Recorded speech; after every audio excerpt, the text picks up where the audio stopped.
조건이 중요한 것이 아닙니다. 이것처럼 대표의 마인드를 먼저 보셔야 합니다.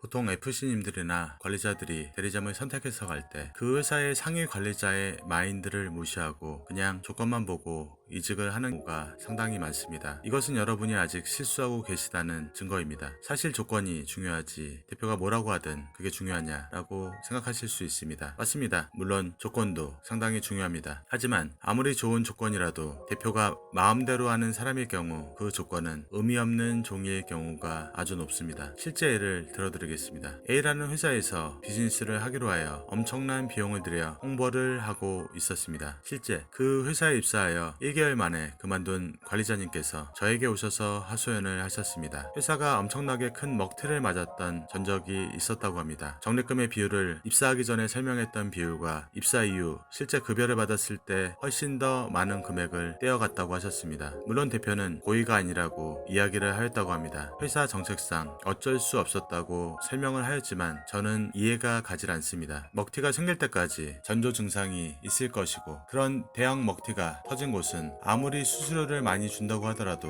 FC님들의 급여가 제대로 나오지 않는다면 조건이 중요한 것이 아닙니다. 이것처럼 대표의 마인드를 먼저 보셔야 합니다. 리스크 관리를 잘하는 사람인지 업적에 눈이 멀어 작성 계약을 오히려 독려하는 대표인지 본인이 먹튀 당했던 것을 오히려 자랑스럽게 여기는지 지사장, 본부장, 센터장, 지점장 같은 중간 관리자들을 호구로 보고 내 마음대로 조정할 수 있다고 생각하는 대표인지 이것이 바로 여러분이 조건보다 대표의 마인드를 보고 가셔야 하는 이유입니다. 제가 감히 말씀드리지만 저는 단 한 번도 그러한 마인드를 가져본 적이 없습니다. 저는 중간 관리자분들을 대할 때 항상 대표님처럼 말씀드립니다. 저는 사업단의 대표이지만 각 본부, 지점의 대표는 바로 여러분들이기 때문입니다. 단순하게 저와 상하 관계가 아닌 서로서로 비즈니스 파트너로 근무하는 관계라고 생각합니다. 만약 여러분이 없으면 저 또한 존재하는 이유가 없으며 제가 없으면 여러분들의 업무 서포트를 제대로 해줄 수 없기 때문입니다. 저는 제가 잘났다고 생각하지 않습니다. 당연히 그래야 하지만 그렇지 못한 대표들이 너무나도 많기에 이렇게 된 게 아닐까 싶습니다. 단순히 200에서 300을 벌려면 뭘 해도 상관이 없습니다. 월 2000에서 3000 이상을 벌려면 비즈니스를 해야 하고 비즈니스를 하는 사람은 평판을 중요시해야 합니다. 여러분 또한 그런 관리자가 되시길 바라겠습니다. 신입은 상담하지 않습니다. 보험으로 월 1억을 버는 방법 결코 어렵지 않습니다. 꼭 성공하고 싶고 관리자로서 비전이 있는 욕심 있는 분들만 연락 주시길 바랍니다.